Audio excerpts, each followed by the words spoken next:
이번 시간에는 행정조사와 수사 비교를 해보려고 하는데요.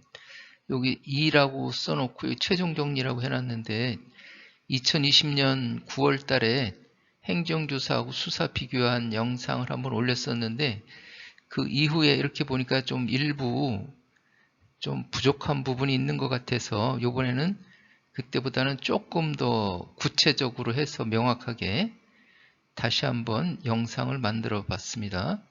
자, 그럼 보도록 하겠습니다.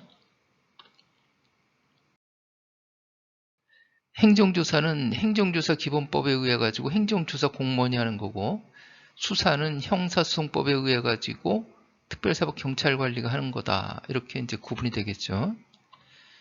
이렇게 되어 있습니다. 그래서 행정조사는 기본 원칙이 그 통제, 억압 이러는 것보다는 법령 등의 위반에 대한 처벌보다 처벌 위주로 하는 게 아니라 법령 등을 준수하도록 유도하는 데 중점을 두어야 한다. 그래가지고 좀 잘 해보자 이런 취지가 들어가 있는 거죠.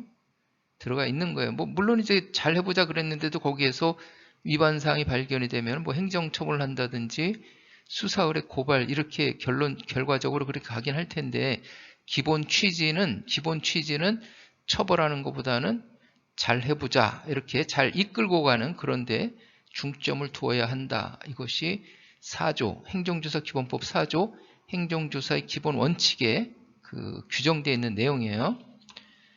이게 이제 수사는 형사소송법 245조의 10에 보면은 특별사법경찰관리 그래가지고 범죄의 혐의가 있다고 인식하는 때, 이때는 이제 범인 범죄자 이렇게 해가지고 형사처벌을 목적으로 하는 거죠. 이게 형사처벌을 목적으로 하는 거. 여기 법령 등 행정조사기본법의 법령 등의 위반에 여기에서는 여기 처벌에는 뭐 형사처벌도 포함되어 있겠지만은 여기에는 뭐 과태료 부과라든지 행정처분 그런 것도 이제 포함이 되어 있겠죠. 그리고 이제 행정조사는 정기조사하고 수시조사로 크게 구분이 되어 있는데 정기조사는 법령이라든지 행정조사 운영계획이라든지 해가지고 이게 말 그대로 정기적으로 언제 뭘 하겠다는 게 이제 미리 예정되어 있는 그러한 그 행정조사를 의미하는 거죠. 그런데 이런 식으로 법령이라든지 행정조사 운영계획이라든지 해가지고 정기적으로 이렇게 돼 있는 것만 가지고는 이렇게 뭐 잘해보자는 유도, 위반 사항에 대한 지적, 이끌고 나가고 이러는 것들이 좀 부족할 수가 있으니까는 수시 조사를 이제 별도로 또 규정을 해가지고 혐의가 있는 거 여기에는 뭐 그 벌칙 조항도 있지만은 행정처분에 대한 행정처분 그 규정을 위반한 거, 과태료 부과 사안이라든지 이런 게 있을 수 있겠죠. 그래가지고 그 혐의가 있다든지 아니면 다른 기관으로부터 혐의를 통보받았다든지 이첩이 왔다든지 아니면은 그 기관에서 이제 신고가 들어왔다든지 그 기관으로 신고가 들어왔다든지 관할 기관으로 신고가 들어왔다든지 민원이 제기됐다든지 이럴 경우에 수시조사하는데 여기에는 이제 그 예방하는 거 어떠한 사안에 대해서 위반 사항이 발생할 거에 대한 예방하는 거 또 위반 사항이 발생했는지 확인하는 거 이런 것도 포함이 되는데 예방 확인은 평소대로 하는 게 아니라 이렇게 이제 긴급할 때만 하도록 이렇게 되어 있습니다. 긴급할 때에는 예방 활동도 하고 확인 활동도 하고 뭐 이런 식으로 되어 있다. 감염병 뭐 관련돼서 긴급할 경우에는 예방하는 그 행정조사도 할 수 있는 거고 예방하는 행정조사, 확인하는 행정조사 이런 것도 할 수 있다. 이것이 이제 수시조사로 되어 있습니다. 수시조사. 그리고 수사는 여기 혐의에는 뭐 행정처분 대상도 돼 있고 벌칙 조항도 있고 그럴 텐데 수사는 과태료 부과 뭐 행정처분의 대상이 아니죠. 그 형사처벌 대상, 벌칙 조항에 있는 그러한 문구 기재된 그 해당하는 행위들, 죄를 범하였다고 의심할 만한 정황이 있어야 이 수사를 할 수 있는 거다. 이렇게 되어 있죠. 그러니까는 행정조사도 그 무턱대고 가서 하는 게 아니라 정기조사 나왔습니다. 수시조사 나왔습니다. 어떤 혐의가 있어가지고 수시조사 나왔습니다. 신고받고 나왔습니다. 민원이 제기됐습니다. 예방하겠습니다. 확인하겠습니다. 이렇게 해가지고 다 그 목적이 있는 거죠. 그 목적이시. 그냥 아무 밑도 끝도 없이 가가지고 좀 보겠습니다. 이런 거는 어떻게 보면은 행정조사 기본법 취지하고 좀 안 맞는 거라고 볼 수 있겠죠. 그 소속기관 상급자 지시를 받는 거고, 행정조사는. 그 다음에 수사는 그 소속 소속기관의 특별사법경찰관리 소속기관의 상급자 지휘를 받는 게 아니라, 물론 이제 그 소속기관의 상급자가 특별사법경찰관이면은 거기 지시도 받겠죠. 그렇지만 종국적으로는 검사 지휘를 받는 거다. 이렇게 돼 있고, 그 다음에 행정조사를 할 때는 조사원증, 행정조사 원증을 보여주는 거고, 수사할 때는 특사경증을 제시하는 거고, 특사경증은 언제 제시하느냐? 특별사법경찰관리에 대한 검사의 수사 지시 및 특별사법경찰관리의 수사 준칙에 관한 규칙, 이래가지고 명칭이 좀 긴 거. 거기에 보면은, 그 규칙에 보면은 압수수색할 때, 그 다음에 조사 등 수사 업무할 때, 압수수색이나 조사 등 수사 업무할 때는 특사경증을 제시하세요. 이렇게 되어 있습니다. 결국에는 특사경증으로는 행정조사를 할 수 없는 거죠. 행정조사할 때는 행정조사원증을 보여줘야 되는 거고, 또 행정조사원증을 가지고 수사를 할 수도 없는 거고 해가지고 각 용도에 맞게, 용도가 다 다르게 정해져 있으니까는 용도에 맞게 활용을 하셔야 되겠다. 이렇게 특사경증 보여주면서 행정조사 하러 왔습니다. 아니면 특사경증 보여주면서 행정조사하듯이 이렇게 수사를 하면 안 되겠죠, 그게. 자, 그래가지고 행정조사하면 기관장명이 현장 출입 조사서, 이걸 사전 통지를 하도록 돼 있는데, 뭐 증거인멸에 우려가 있다든지 그럼 예외도 있는 거고요. 아무튼 기관장명이 현장 출입 조사서를 교부를 해야 된다. 해가지고 그 수사는 압수수색 검증 영장, 요것도 마찬가지로 사전 통지하게 돼 있는데, 사전 통지하면은 여기 그 행정조사 마찬가지로 다 증거를 인멸할 수 있으니까는 예외적으로 증거를 인멸할 급한 경우에는 그 사전 통지하지 않고 이렇게 이제 영장을 집행하는 그런 부분들. 이게 이제 영장은 강제 수사고, 가서 동의를 받아가지고 임의 수사에는 강제 수사하고 임의 수사가 있는데, 이미 강제 수사로는 영장이 있어야 되는 거고, 그 다음에 동의에 의한 임의 수사로는 동의를 받아가지고 수색을 하는 거고, 이렇게 되어 있습니다. 물론 압수수색 검증 영장, 강제 수사에는 압수수색 검증 영장도 있고, 체포 현장에서 영장 없이 압수수색하는, 범행 직후 범죄 장소에서 영장 없이 압수수색하는 이제 그런 부분도 있긴 한데, 이번 시간에는 그 행정조사하고 그 수색하는 거하고 이렇게 압수하는 절차하고 이렇게 구분해 보는 거니까는 요 규정만 기재를 했습니다. 그래가지고 그럼 압수수색 검증 영장 요건이 형사소송법 215조에 보면은 죄를 범하였다고 의심할 만한 정황이 있을 때 압수수색 영장을 신청하도록 이렇게 돼 있습니다. 그러니까는 죄를 범하였다고 의심할 만한 정황을 알지 못하면 압수수색 영장을 신청할 수가 없겠죠. 근데 이제 동의에 의한 수색은 이미 수사니까, 그러면 동의에 의한 수색일 경우에는 죄를 범하였다는 의심할 만한 정황을 알지 못해도 동의해서 수색할 수 있는 거 아니냐, 이렇게 생각할 수도 있는데, 마찬가지, 요건은 마찬가지. 죄를 범하였다고 의심할 만한 정황을 요하는 거는 강제 수사든 임의 수사든 마찬가지입니다. 마찬가지. 동의에 의한 수색할 때도 죄를 범하였다고 의심할 만한 정황을 가지고 최소한 뭐 신고를 받고 왔습니다. 동의에 의한 수색 좀 해도 되겠습니까? 한다든지 해야지. 아무것도 없이 그냥 가가지고 좀 볼까요? 해가지고 뭐 있으면 하고 없으면 말고 이렇게, 그런 거는 안 된다는 거죠. 요게 이제 전제가 돼야 된다는 거예요. 죄를 범하였다고 의심할 만한 정황, 이것이 전제가 돼야 동의에 의한 수색도 할 수 있는 거다, 이렇게 말씀을 드리고,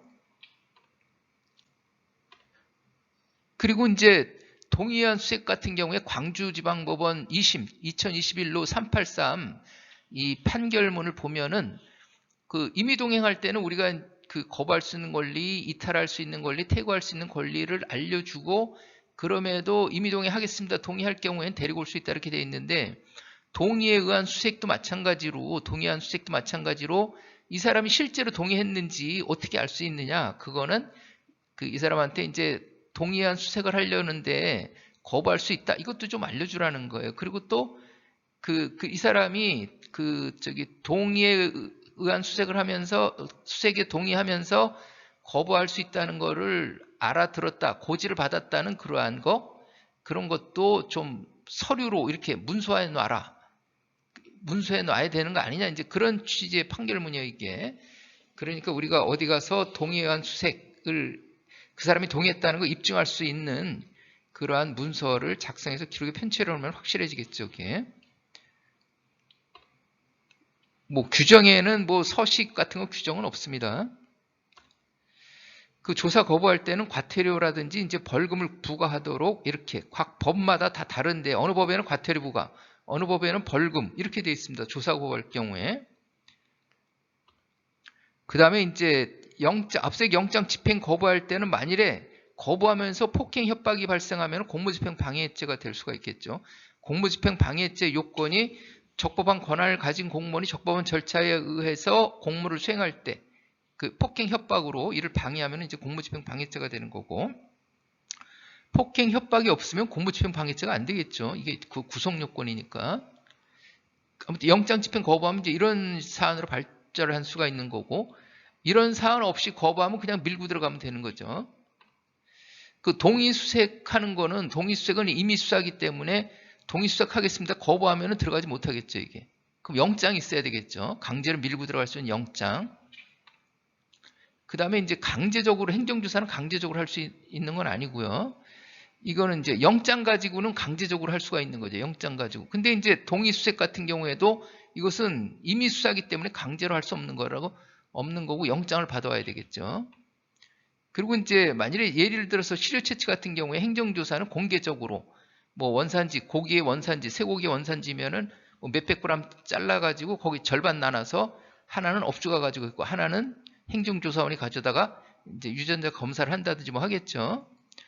그런데 수사 같은 경우에는 기밀성을 유지하는 거니까는 나 수사 나왔는데 이거 시료채취 좀 하겠습니다. 그러면은 그거는 그 증거인멸의 우려라든지 저 수사 진행이 안 되겠죠. 그럴 경우는 손님을 가장해서 그 물건을 매입해다가 그것을 그 감정기관에 맡겨서 그게 이제 혐의가 있는 거로 나올 경우에는 그러한 것들을 근거로 해서 영장을 받아가지고 가서 이렇게 압색을 한다든지 아니면 가서 동의 수색을 한다든지 이런 부분들이 그렇게 진행이 되겠죠. 그 다음에 그 행정조사할 경우에는 조사의 범위와 내용, 제출 자료를 미리 보내주세요 하고서, 미리 준비해 주세요, 보내주세요 해가지고 그 사전 통지를 하는 거예요. 미리 제출 자료에 뭘 준비해 주세요 해가지고 사전 통지를 하는 거예요. 그런데 이제 예외 증거인멸이라든지 그럴 경우에는 현장에 가가지고 이제 구두로 이런 내용을 알려줄 수도 있다. 뭐 이렇게 이제 행정조사 기본법에는 규정이 되어 있죠. 그리고 이제 영장 가지고, 압색 영장 가지고 가면은 압수할 물건이 이렇게 기재가 되어 있잖아요. 영장에. 그러면 압수할 물건, 그 기재된 물건만 빼서 압수할 수가 있는 거다. 이렇게. 압수할 물건이 기재되어 있지 않는 거는 가지고 오면 안 되겠죠. 영장에 기재가 안 되어 있는 거는 불법 압수가 되겠죠. 근데 압수할 물건이 기재되어 있지 않는 거를 부득이하게 받아내려면은 임의 제출을 받아야 되겠죠. 임의 제출. 거부하면은 다시 또 영장을 추가로 발부받다든지 해야 되고, 그 동의수색 같은 경우에는 이제 임의 제출을 받아야 되겠죠. 동의수색은 임의수사니까는 가가지고 저 수색하는데 동의하시겠습니까? 예, 그랬는데 가가지고 뭐 증거 자료가 있다고 그걸 강제로 가져나오면 안 되겠죠. 임의 제출을 받아야 되겠죠. 그것도 강제로 하려면 영장이 있어야 되는 거고, 영치조서 작성 교부하고, 그 다음에 여기에서는 압수조서 작성, 압수목록 교부하고, 임의제출도 마찬가지고, 영장에 의한 것도 마찬가지로 조서를 작성하고, 목록도 작성하고, 수색을 했으면은 그 수색을 했는데 뭐 발견하지 못했다 그러면은 수색 조서를 작성한다든지, 아무튼 그 영장을 집행했을 경우뿐만 아니라 동의에 의한 수색으로 뭘 압수했든지 간에 이때도 압수했으면은 압수 조서를 작성해야 되고, 압수한 게 없이 수색만 했으면은 수색 조서를 작성해야 되고, 이런 것 서류들이 다 갖춰져야 되겠죠. 그 다음에 관련이 없거나 목적 달성했을 경우에는 영치한 그 물건 자료들을 반환해야 되는 거고, 수사의 경우에는 필요시에는 계속 압수해가지고 나중에 몰수 안 돌려주는 거예요. 이건 돌려주지 않는 거예요. 강제로 뺏는 거죠. 끝까지 그런 처분을 할 수 있고, 그 다음에 행정조사에서는 위반 사항에 대해서 그 확인서를 보통 진구를 하죠. 확인서라는 이런 명목으로 용어를 사용해가지고. 그런데 수사에서는 그 명목은 확인서라도 그 사람이 뭘 쓰면은 그것은 이제 수사 서류가 되는 거잖아요. 그래가지고 만일에 혐의자한테 어떠한 진술, 확인서를 받았다면은 그 사람한테 그 진술을 받을 때, 진술서를 받을 때 그 제목은 확인서라고 되어 있더라도 그 조사하는 거나 마찬가지니까 진술거부권, 변호인 조력권 등 권리 고지를 해야 된다. 이렇게 이것이 여기 그 동의에 의한 수색, 그 동의했는지 여부에 대해서 아까 말씀드렸던 광주지방법원 2021로 383 하수도법 위반 사건, 하수도법 위반 사건. 요 광주지법 21로 383 하수도법 위반 사건이 뭐냐? 이 부분에 대해서는 제가 이제 그 증거 부분에 대해서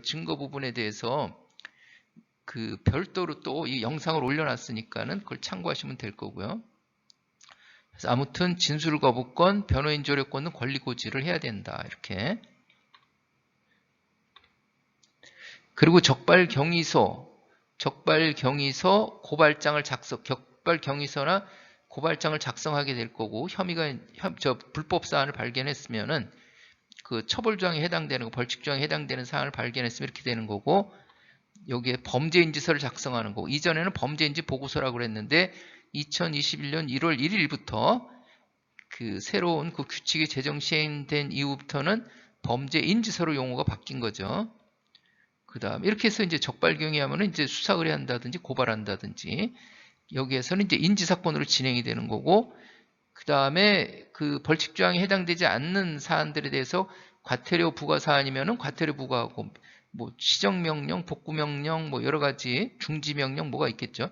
행정처분을 하는 거고 그 다음에 여기에서는 이 인지사건은 나가면 형사사건이니까는 형벌의 종류에 해당되는 것으로 이렇게 종결이 되겠죠.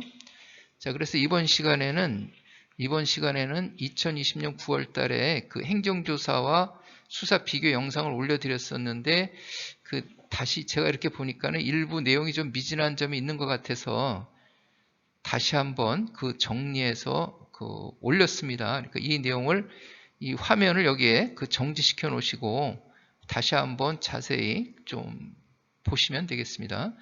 자, 그러면 이번 시간 그 행정조사 수사 비교 시간 이것으로 마치도록 하겠습니다.